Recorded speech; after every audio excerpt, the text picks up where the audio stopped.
Hey everyone, welcome back. Today we're going to continue our discussion on the pros and cons of capitalism.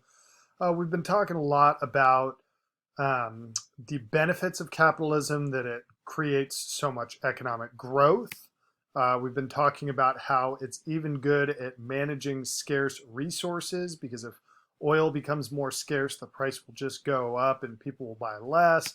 We've been talking about how capitalism is very good at figuring out what people want and the right amounts to produce.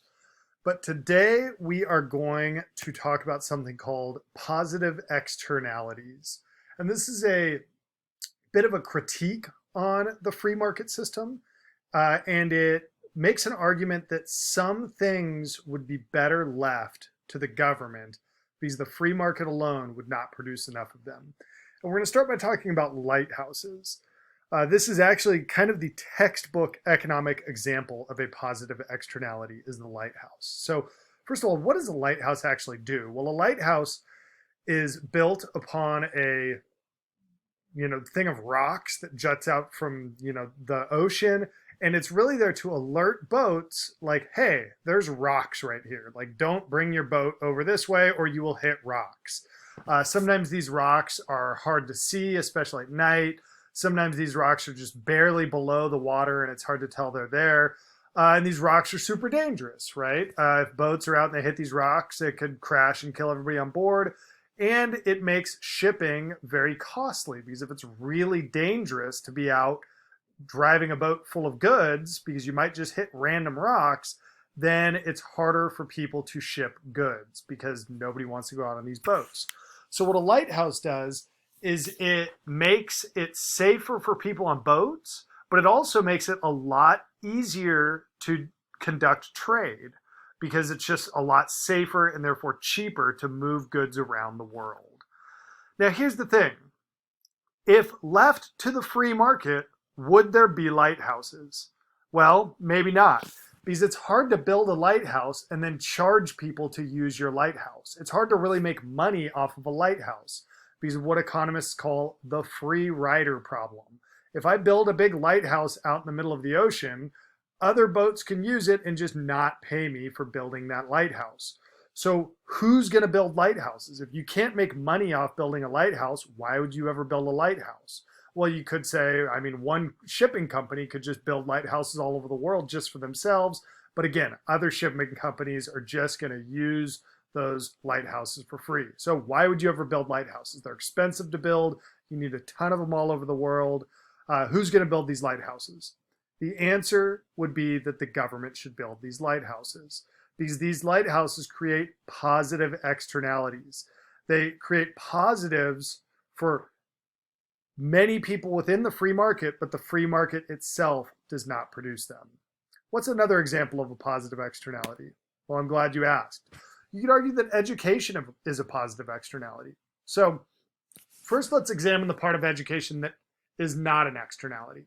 What is the part of education that could be just completely on the free market? So let's say somebody decides to go to a private school, right? They pay money to the school and they get a good education in return.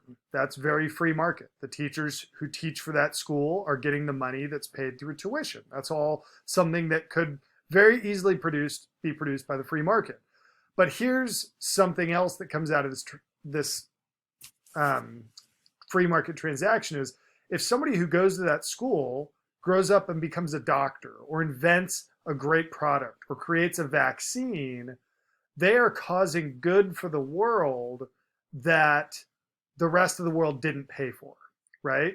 So if the government actively promotes education, you get more educated people and you get more benefit to the world than the free market itself might otherwise create. I might go to a good private school, or I might send my kids to a good private school because I want that education, but the benefits of that education that go out to the rest of the world in a sense is not paying for my schooling, though they will receive the benefits. So the government should actively promote education because it's a positive externality, because it'll bring more benefit to the world than the free market could otherwise do. Research and development is another one. right? Like developing drugs and vaccines and things like that is super expensive. And often it doesn't work, right? A lot of money could go into development that just never really brings fruit. So the argument would be that this is something that the free market would fall short on because it's so costly and there's often not a payoff at the end. So, but the benefit is so great, the government should step in and fill that void. The argument would be that if left to the free market, research and development often won't happen because it's too risky. There might not be a payday at the end, but if the government comes in and fills that void, we get the research and development that betters the world. Trees are a positive externality. Let's say I go down to the tree store and I'm like, hey, I'd like a tree. And I buy a tree and I go plant it in my yard. Well, that's all very free market, right? But you're walking down the street, you're breathing the air from my tree. You're getting the benefit of my tree. You get to enjoy the beauty of my tree even without stepping foot on my property. So trees bring benefits to people beyond those who just own the tree or who sell the tree. Therefore, trees provide positive externalities. You get the benefit of other people's trees. So you can make an argument that the government should actively protect trees. Maybe this is preventing deforestation. Maybe this is subsidizing people who plant trees, and governments do both of those things.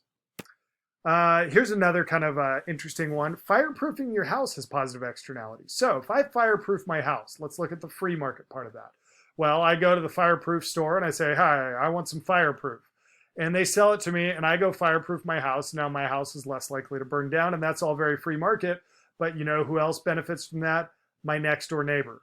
Because if my house is less likely to catch on fire, my next door neighbor's house is also less likely to catch on fire. So when more and more people start fireproofing their houses, it creates benefit for other homeowners in the area. And we can see this if you look at the history of fires. Fires used to be like rampant.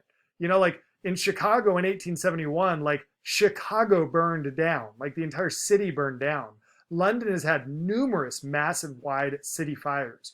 In the San Francisco earthquake of 1906, the fire caused more damage than the earthquake. The fire went on for days after the earthquake and caused much more damage. That's why if you go to San Francisco, the buildings in most parts of the city are only so tall that if it fell down, it wouldn't cross all the way to the other side of the street. That's a fire thing, right? We have gotten way better at fireproofing buildings over the years, and this is why you don't have these giant citywide fires anymore. But the fireproofing has positive externalities. It benefits those beyond who are just fireproofing their own house. So you could argue that the government should step in because the free market is not accurately capturing all the value of this fireproofing. So the government should actively promote things that have positive externalities, right?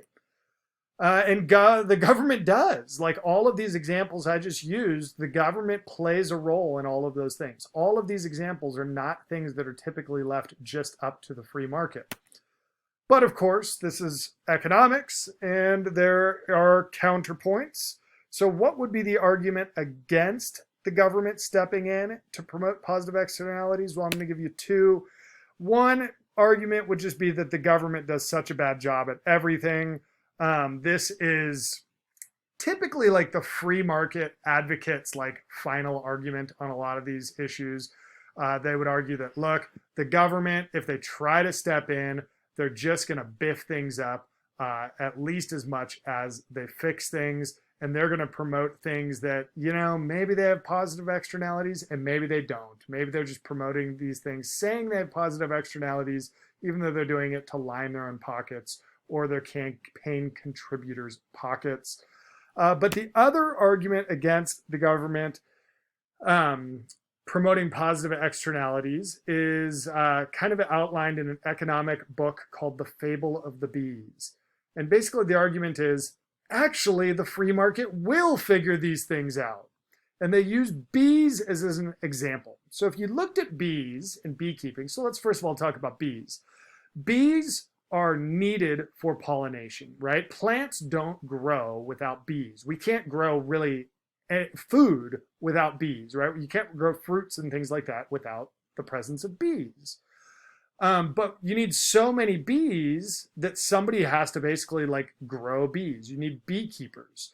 So if I am a farmer and I have a few acres of fruit trees, I could grow my own bees, but then we run into the free rider problem. My bees could just fly over to the next farmer's yard and pollinate their trees.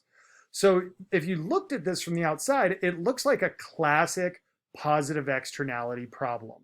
Is the free market going to produce enough bees? Because why would I raise bees? It's hard to raise bees. You might be saying, oh, you could make honey and stuff too. Yeah, I'm not in the honey business though. Let's say the honey business is already taken care of. I need bees to grow my other fruit trees. But I'm not going to grow bees because my neighbor's growing bees. So I'm just going to free ride off them. But then my neighbor's going to do the same thing and nobody has enough bees. This sounds like a classic argument where the government should step in. But the beekeeping problem has pretty much always solved itself without government intervention, because the beekeeping problem has been getting solved as long as there's been farming, basically. And this paper, this book called The Fable of the Bees, really looked in detail at a few communities of farmers and how they solved this problem. And one of them basically would get together every year and all the farmers would just divvy up how many things of bees each farmer is responsible for, and they imposed penalties upon each other if they violated the mandate. One of the penalties, I believe, was that you're not allowed to go to the winter carnival if you don't raise the bees that you're supposed to raise. So the argument basically, though, is that these problems will still solve themselves if given enough time, that the free market would still solve these problems, that you would somehow end up with lighthouses or a technological advancement in lieu of lighthouses, perhaps GPS that tracks all the rocks or something like that, right? If left to the free market, and that the free market will do it more efficiently than the government. But it's a pretty easy argument to argue that government stepping in can really just fill in that void, right? That they can say, hey, look, we're not going to wait for something to come along and protect us from these rocks in the ocean. We can just take the next few years, raise taxpayer money, build lighthouses all over the place. Bada bing, bada boom. Nobody's running into rocks anymore, and you get much cheaper cinnamon shipped from across the world. So that's the argument of positive externalities. Homework tonight, send me one example you can think of something in the world that you think provides positive externalities. Maybe this is something that the government does actively promote, maybe not. But just try to think of an example of something with positive externalities other than the examples I've provided. And if what you come up with isn't quite a positive externality, that's fine. We'll discuss it in class. That's how you learn. But just try to come up with one idea of something that you believe has positive externalities. Benefits to the public that are not completely encompassed in free market transactions. Thanks, kids. Bye-bye.